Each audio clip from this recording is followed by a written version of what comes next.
Assalamualaikum warahmatullahi wabarakatuh. Apa kabar anak-anak hari ini? Semoga semuanya sehat walafiat. Menjaga kesehatan sangatlah penting di saat wabah corona seperti ini. Hari ini kita akan mempelajari konsep dasar kefarmasian.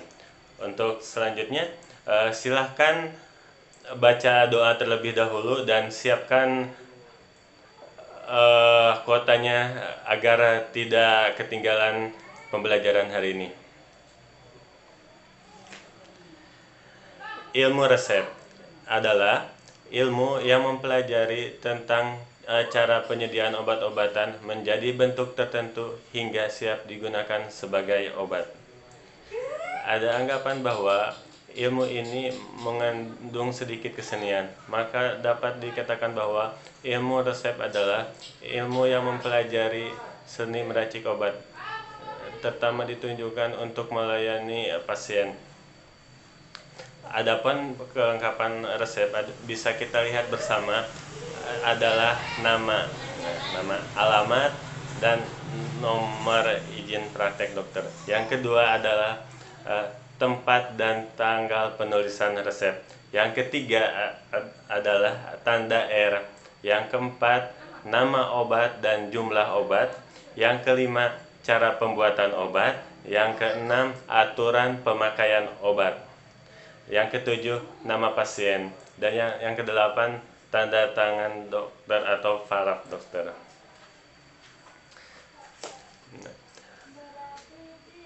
Bagian-bagian resep bisa kita klasifikasikan menjadi 6 bagian. Yang pertama, inskripsio, yang terdiri atas nama, alamat, surat izin praktik dokter, serta kota tanggal penulisan resep. Yang kedua, invokasio, yaitu tanda R atau resep. Yang ketiga, nama dan jumlah obat atau preskripsio. Yang keempat, ordinatio, cara pembuatan atau bentuk obat dibuat. Yang kelima, signature atau aturan pakai obat. Yang keenam, subskripsio, nama, umur, alamat pasien, serta tanda tangan dari dokter. Adapun komponen resep kita bisa bagi menjadi 4 bagian. Yang pertama, remedium kardinal, yang kedua remedium adjuvans, yang ketiga korigen, yang keempat eksipien. Ya, yang pertama adalah remedium kardinal, yaitu bahan obat utama atau bahan obat yang berkhasiat. Yang kedua, remedium adjuvan, yaitu obat yang membantu menambah khasiat bahan obat utama atau yang menunjang bekerjanya bahan obat utama. Yang ketiga adalah korigensia, merupakan zat tambahan yang digunakan untuk memperbaiki warna, rasa, dan bau obat utama. Terdapat 5 jenis korigensia. Yang pertama, korigen action yang digunakan untuk memperbaiki kerja zat khasiat utama. Contohnya, yang kedua adalah korigen odoris, digunakan untuk memperbaiki bau dari obat. Bisa kita baca ya, sambil baca ya. Silahkan bisa dibaca. Nah, ada korigen odoris. Yang ketiga adalah korigen saporis, digunakan untuk memperbaiki rasa obat. Contohnya beta karosa atau sirup simplex. Yang keempat ada koloris, digunakan untuk memperbaiki warna obat. Contohnya obat diberikan warna merah untuk menarik untuk diminum ya. Yang terakhir, korigen solubilis, digunakan untuk memperbaiki kelarutan dari obat utama. Contohnya adalah lidium yang mudah larut.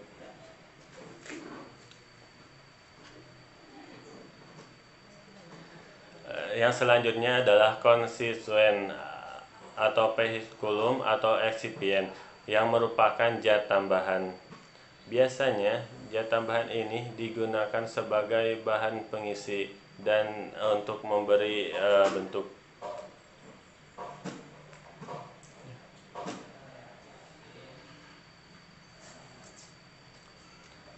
Selanjutnya adalah contoh resep berdasarkan fungsi bahan obat. Di sini kita bisa lihat ya, obat yang ada di dalam resep ini adalah kodein, GG, CTM, SL. Kodein merupakan remedium kardinal atau komponen obat yang berkhasiat zat utama, sama halnya dengan GG ya, yang sama-sama remedium kardinal, yang sama-sama memiliki fungsi obat batuk. Di sini ada CTM yang disebut remedium iovans, dan di sini ada SL disebut korigen saporis atau zat tambahan ya, yang bisa memberikan perbaikan rasa juga. Nah, selanjutnya ada golongan-golongan obat. Nah, selama ini kita membeli obat, apakah bisa sembarangan ke apotek atau membeli obat langsung ke apotek ya?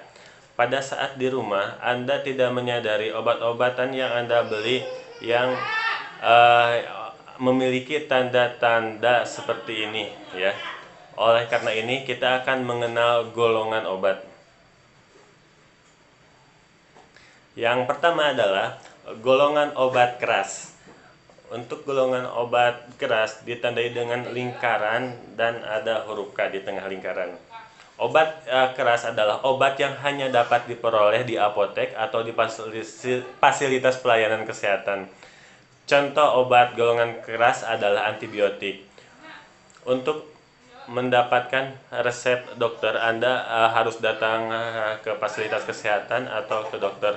Maka dokter akan memberikan resep dan Anda bisa membeli di apoteknya.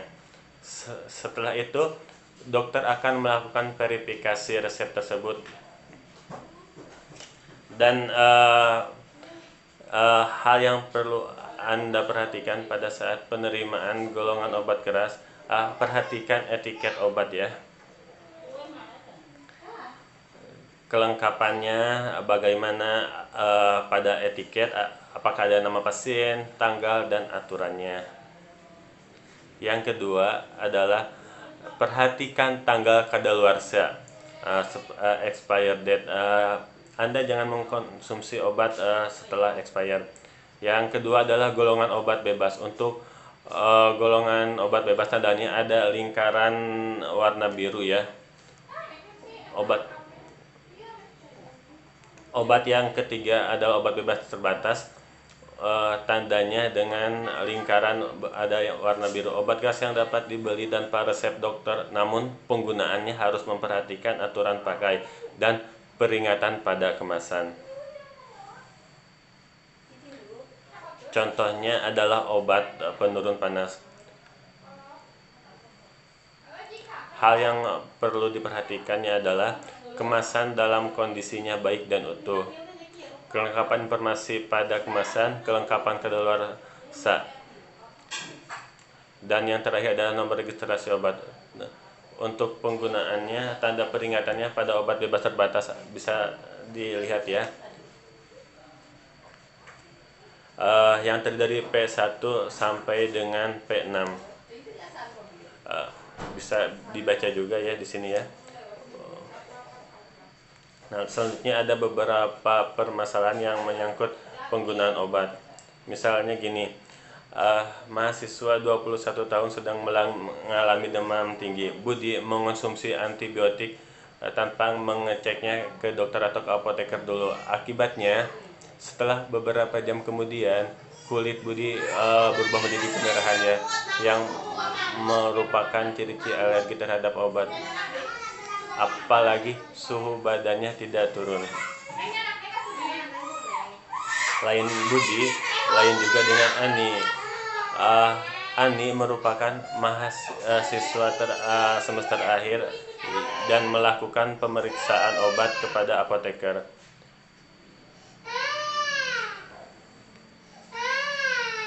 Nah, namun Ani mengonsumsinya berlebihan ya. Apoteker dapat menjadi solusi.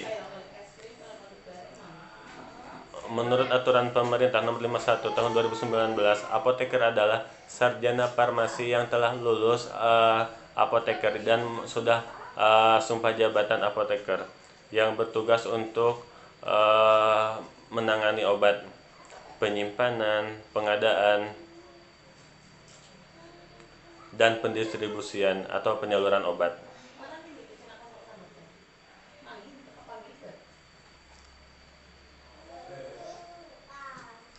Pengolahan obat,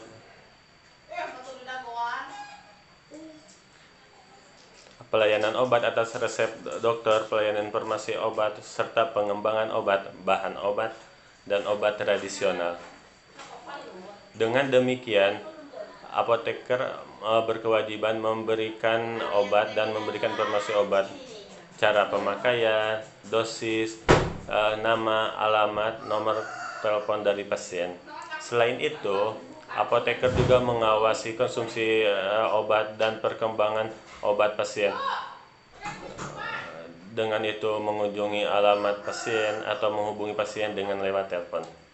Apoteker juga harus datang ke rumah sakit terdekat guna melakukan perencanaan pengadaan obat, pendistribusian obat, berkunjung kepada pasien. Dan yang terakhir adalah berkewajiban memberikan edukasi informasi obat, penyuluhan obat, dan informasi obat kepada seluruh lapisan masyarakat. See you.